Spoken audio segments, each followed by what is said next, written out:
శ్రీ గురుభ్యో నమః. శ్రీకృష్ణ గురుచరణ సన్నిధి గ్రంథంలోని అంశాలను చెప్పుకుంటూ ఉన్నాము. అందులో మాస్టారు భగవద్గీత సారాంశాన్ని తెలియచేస్తూ ఉన్నారు. ఆ విషయాన్ని పున్నయ్య శాస్త్రి గారు మనకి తెలియచేస్తూ ఉన్నారు. ఈ భగవద్గీతలో మంత్ర శ్లోకాలుగా కొన్నిటిని చెప్పారట. తర్వాత భగవంతుని ప్రార్థనకు వలయు ధ్యాన శ్లోకాలుగా కొన్నిటిని తెలియజేశారట. వేద మంత్రాలతో సమానమైనటువంటివి ఉన్నాయని కొన్నిటిని తెలియజేశారట. అట్లాగే సాధనాపరంగా భావప్రధానమైనటువంటి శ్లోకాలు ఉన్నాయి అని కొన్నిటిని తెలియజేస్తూ అన్నారట. ఒక మాట, ఈ మాట నిన్న కూడా చెప్పుకున్నాము, మరొకసారి చెప్పుకుందాం. గీతాపారాయణమునకు కానీ ప్రవచనమునకు కానీ ముందుగా రథస్థులకు కృష్ణార్జునులను ధ్యానము చేయు వారికి క్రమముగా బుద్ధి వికసించి అంతర్వాణితో అనుసంధానము సిద్ధించును. 1963లో శ్రీవారు ప్రతి బుధవారము ఈ ధ్యానమును కొంతసేపు మా చేత చేయించిరి. పోతే శ్లోకాలు లోపల ఉన్నటువంటి శ్లోకాల గురించి చెప్తూ ఉన్నారండి. 2వ అధ్యాయములో 7వ శ్లోకము, దీనికి ఒక ప్రత్యేకమైన స్థానం ఉందట. ఆ శ్లోకం ఏంటో చూద్దాం. కార్పణ్యదోషోపహత స్వభావః పృచ్ఛామి త్వాం ధర్మ సమ్మూఢచేతాః యశ్రేయస్యాన్నిశ్చితం బ్రూహి తన్మే శిష్యస్తేహం స్యాధిమాం త్వాం ప్రపన్నం. ఓ కృష్ణ, కృపణత్వము అంటే ఆత్మజ్ఞాన శూన్యత, ఆత్మజ్ఞానం లేకపోవటం. అర్జునుడు కృష్ణుడితో అంటూ ఉన్నాడనమాట, ఓ కృష్ణ, ఆత్మజ్ఞాన శూన్యత అనేటువంటిది ఆ దోషముచే కొట్టబడిన వాడనగుటచే ధర్మ విషయమున సందేహము కలిగి మిమ్మల్ని అడుగుచూ ఉన్నాను. ఏది నిశ్చయముగా శ్రేయస్కరమో దానిని చెప్పుడు. నేను మీకు శిష్యుడను, శరణు పొందిన నన్ను శాసింపుడు. అంటే ఈ ప్రకారంగా నడువుము అని తెలియచేయుడు అని అర్జునుడు కృష్ణుణ్ణి ప్రార్థిస్తూ ఉన్నాడండి. ఇది మామూలుగా ఉన్నటువంటి అర్థం. అయితే మాస్టర్ దీనిలోంటి ఉన్నటువంటి ప్రత్యేకతను తెలియజేస్తూ ఉన్నారు. ఎవరైనాను కొన్ని పరిస్థితులలో దైన్యముచే ఆవహింపబడిన వారై కర్తవ్యము తోచక అలమటించు సందర్భములలో గురువును కానీ ఇష్టదైవమును కానీ స్మరించి ఈ శ్లోకమును పఠించుచు అర్థమును భావించినచో దైన్యము తొలగి కర్తవ్యము స్ఫురించును. మాస్టర్ గారి ఈ సూచనను నా జీవితమున పాటించి సఫలుడనైతిని అని తెలియచేస్తూ ఉన్నారండి. ఇది 2వ అధ్యాయంలో ఉన్నటువంటి 7వ శ్లోకం, దీని ప్రత్యేకత ఇది. తర్వాత ఇంకో శ్లోకం గురించి తెలియచేస్తున్నారండి. అది 2వ అధ్యాయంలోని 69వ శ్లోకం. ఆ శ్లోకాన్ని కూడా చూద్దాం మనం. యా నిశా సర్వభూతానాం తస్యాం జాగర్తి సంయమీ యస్యాం జాగ్రతి భూతాని సా నిశా పశ్యతో మునేః. సమస్త ప్రాణులకును ఏది రాత్రి అయ్యున్నదో దాని యందు ఇంద్రియ నిగ్రహపరుడగు యోగి మేలుకొని ఉండును. దేని యందు ప్రాణులు మేలుకొని ఉన్నారో అది పరమార్థ తత్వమును దర్శించు మునీంద్రునకు రాత్రిగా నుండును అని తెలియచేస్తూ ఉన్నారండి. ఇది సామాన్యమైనటువంటి అర్థం అని అనుకుంటే కనుక దీనిలో ఉన్న ప్రత్యేకత చూద్దాం. ఈశావాస్యోపనిషత్తు నందలి పరావర యోగమునకు సంబంధించినది అనగా వ్యవహారమున భార్య, పిల్లలు, తోటివారు సమాజములోని వారు వీరిని విడిగా చూచుచు కర్తవ్యమును వేరువేరుగా ఆచరింపవలెను. అంటే బయటి వ్యవహారం, బాహ్య వ్యవహారంలో వీళ్ళని విడివిడిగానే చూస్తూ ఉండాలి. భార్య వేరు, భార్య స్థానం వేరు, పిల్లలు వేరు, తోటివారు వేరు, సమాజంలోని వారు వేరు. అలా వీళ్ళ పట్ల మనం కర్తవ్యాన్ని నిర్వహిస్తూ ఉండాలి, ఎవరికి తగ్గది వాళ్ళది వ్యవహారపరంగా. కానీ హృదయము లోపల వీరెల్లరూ అంతర్యామి స్వరూపులని గుర్తెరిగి వారితో అట్లు ప్రవర్తింపవలెను. ఈ శ్లోకమును ధ్యానము చేసిన వారికి క్రమముగా పరావర యోగము అప్పును. పరావర యోగము అంటే ఏమిటంటే అది కూడా తెలియచేస్తున్నారు. పరావర యోగము అనగా తన ప్రజ్ఞ అంతర్యామినందు నిలిచి బాహ్యలోకమున కర్తవ్యములు సక్రమముగా సాగుచుండును. అదండి పరావర యోగం అంటే. అనగా అంటే ఏంటి? తన ప్రజ్ఞ అంతర్యామి యందు నిలిచి, అంటే భగవంతుడి యందు నిలుస్తుంది తన ప్రజ్ఞ. అప్పుడు బాహ్యలోకంలో కర్తవ్యాలు సక్రమంగా సాగుతూ ఉంటాయట. అదట ఈ శ్లోకం యొక్క ప్రత్యేకత. రెండవ అధ్యాయంలో 69వ శ్లోకం అండి. ఆ తర్వాత ఇంకా చెప్తూ ఉన్నారు 4వ అధ్యాయంలో మొట్టమొదటి శ్లోకం. 4వ అధ్యాయం అంటే జ్ఞానయోగం అండి. ఆ జ్ఞానయోగంలోని మొట్టమొదటి శ్లోకం చెప్తూ ఉన్నారు. ఇమం వివస్వతే యోగం ప్రోక్తవానహమవ్యయం వివస్వాన్మనవే ప్రాహ మనురిక్ష్వాకవే బ్రవీత్. శ్రీకృష్ణుడు చెప్తూ ఉన్నాడు, భగవానుడు చెప్తూ ఉన్నాడు, నాశరహితమగు ఈ నిష్కామ కర్మ యోగమును, అంటే తద్వారా పొందబడు జ్ఞాననిష్టను పూర్వము నేను సూర్యునకు చెప్పి తిని. సూర్యుడు వైవస్వత మనువుకు ఉపదేశించెను, మనుము ఇక్ష్వాకునకు బోధించెను అని చెప్తూ ఉన్నారండి. 4వ అధ్యాయంలోని 1వ శ్లోకం. దీని ప్రత్యేకత చూద్దాం. ఈ శ్లోకమును ధ్యానము చేసిన వారికి తాను నేను అనగా సర్వాంతర్యామి అను స్ఫురణ కలుగును. సూర్యుని అందును తన అందును ఉన్నది ఒకడే అను అనుభూతి కలుగును. దీనికి తోడు ఈశోపనిషత్తుతో సంబంధము కలదు. సూర్యునకు మొదటగా యోగము స్వామి చెప్పెనట. ఏమి చెప్పెను? అనంతాకాశమున దాగియున్న అంతర్యామియగు నేను అను ప్రజ్ఞ ఒక ప్రత్యేక బిందువు వద్ద నేనుగా మేల్కొనుటతో సూర్యుడు వెలువడును. కాన చూడండి, మళ్ళీ ఒకసారి చెప్తాను. అనంతాకాశమున దాగియున్న అంతర్యామియగు నేను అను ప్రజ్ఞ. మొత్తం ఈ అనంతాకాశము, ఈ చోటు మొత్తంలో అంతర్యామియగు ప్రజ్ఞ ఉంటుంది. కాకపోతే ఒక ప్రత్యేక బిందువు వద్ద నేనుగా మేల్కొంటుంది. అదే సూర్యుడు అంటూ ఉన్నాం. నేనుగా మేల్కొనుటతో సూర్యుడు వెలువడును.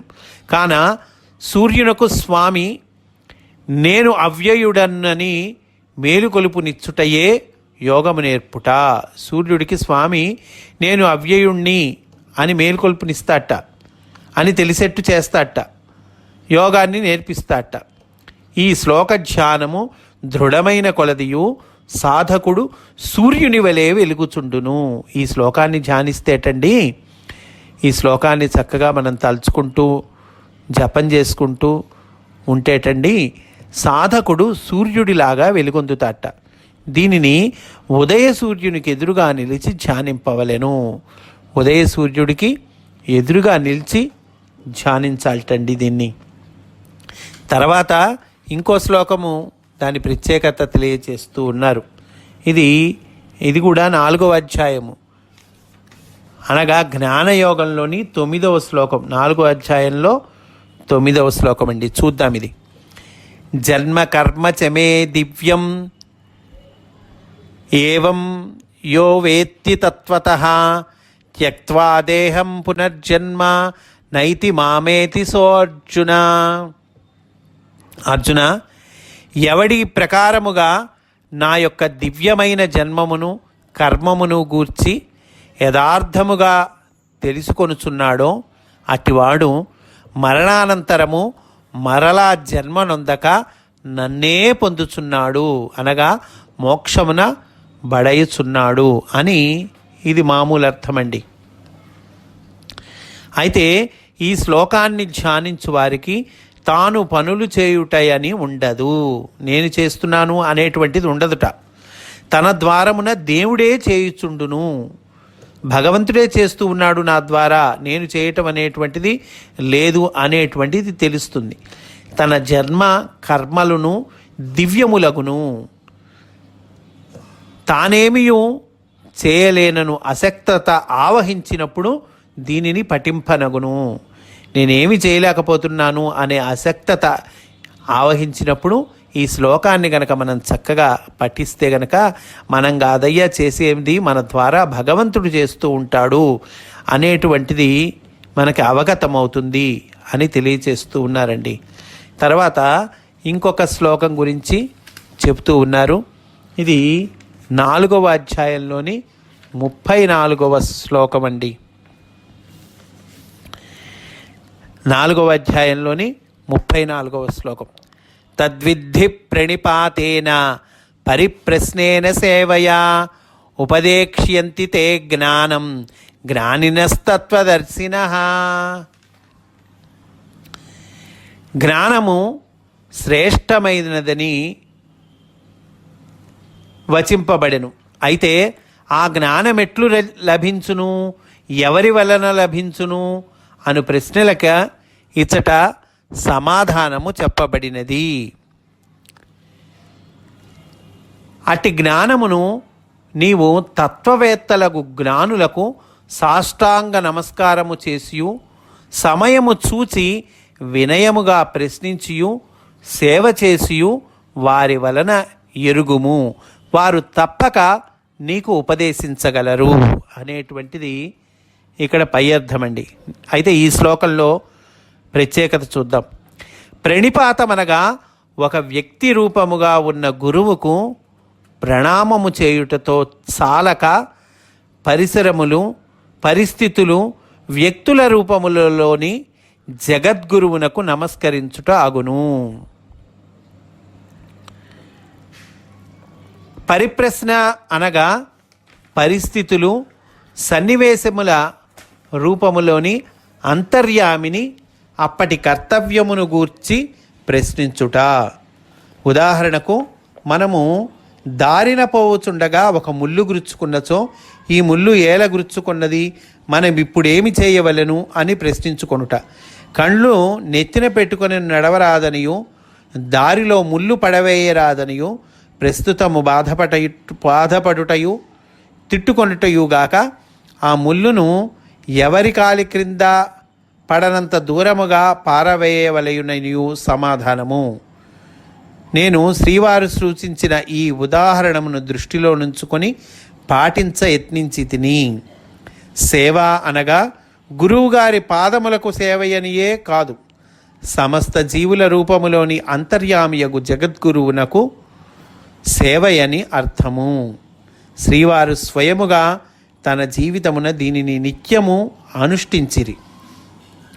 తన వద్దకు శ్రోతలుగా నేతించిన వారి పాదములనే భగవానుని పాదములుగా సంభావించి వానికి తన నమస్కారములని పలుమార్లు ప్రకటించుట నేను ఎరుగుదును. చూడండి, మాస్టారే ఇట్లా ఉంటే ఇంకా మనము ఎలా ప్రవర్తించాలో మనకు మనం నిర్ణయించుకోవాలండి. మాస్టారే ఎట్లా ఉన్నారట, తన వద్దకు శ్రోతలుగా ఏతించిన వారి పాదములనే, అంటే మాస్టారు మాటలు వినటానికి వచ్చిన వాళ్ళ పాదమునే భగవానుని పాదములుగా భావించారట మాస్టారు. ఇంకా మనం ఎట్లా ఉండాలండి?